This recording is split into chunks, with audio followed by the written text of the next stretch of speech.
বেনাচিরি জলখাবার গলিতে কিষান বাবলু বাউরি তার নেতৃত্বে হচ্ছে সেখানে এই সাট্টা এবং লোটোর মেশিন চলছে।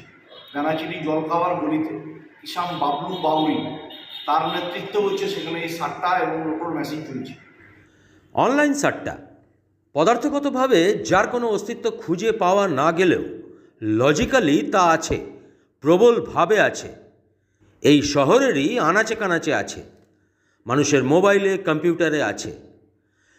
দীর্ঘদিন ধরে কানাঘুষে শোনা গেলেও এবার তা এলো প্রকাশ্যে।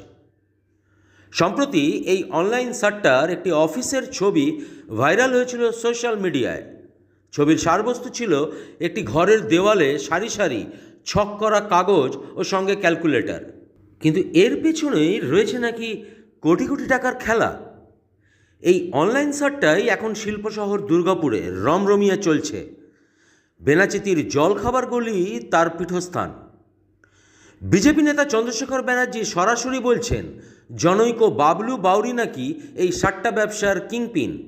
কি অভিযোগ করছেন তিনি, একবার শুনে নেব।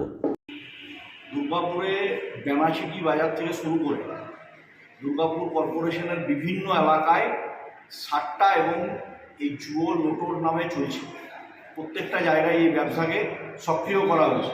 বেনাচিরি জলখাবার গলিতে কিষান বাবলু বাউরি তার নেতৃত্বে হচ্ছে সেখানে এই সাট্টা এবং লোটোর মেশিন চলছে। পুলিশ প্রশাসন নির্বিকার। আমরা চাই অবিলম্বে এই সাট্টা এবং লোটোকে বন্ধ করা হোক। আগামী দিন এই সমস্ত দুর্গাপুরের যে সাট্টা লোটোর বিরুদ্ধে আমরা জোরদার আন্দোলন করে ভারতীয় জনতা পার্টির নেতৃত্বে জোর লড়াই শুরু করছি।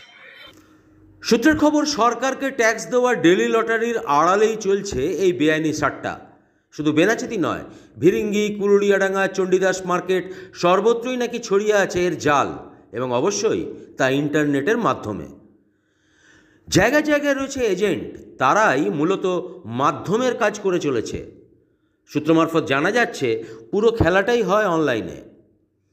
ওই যে ছক দেওয়া কাগজ, তাতে রয়েছে 0 থেকে 9 ঘর।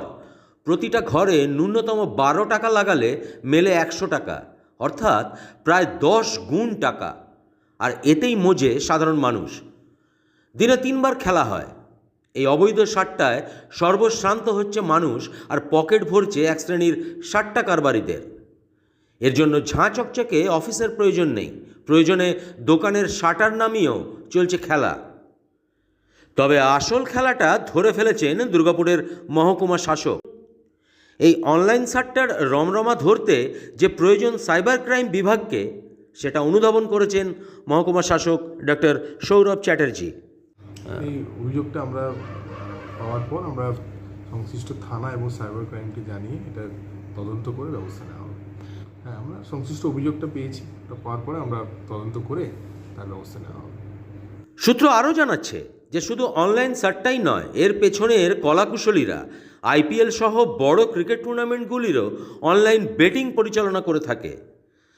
বেশ কিছুদিন আগে দুর্গাপুর পুলিশ এরকমই অনলাইন বেটিং চালানোর দায় গ্রেপ্তার করেছিল 2-1 জনকে। তবে তাতে অনলাইন জুয়া বা সাট্টা বন্ধ করা যায়নি। এবার প্রশাসনের ভূমিকা কি হবে, নিশ্চিতভাবেই নজর থাকবে আমাদের। দুর্গাপুর থেকে কৌশিক বসুর রিপোর্ট, 99 নিউজ বাংলা।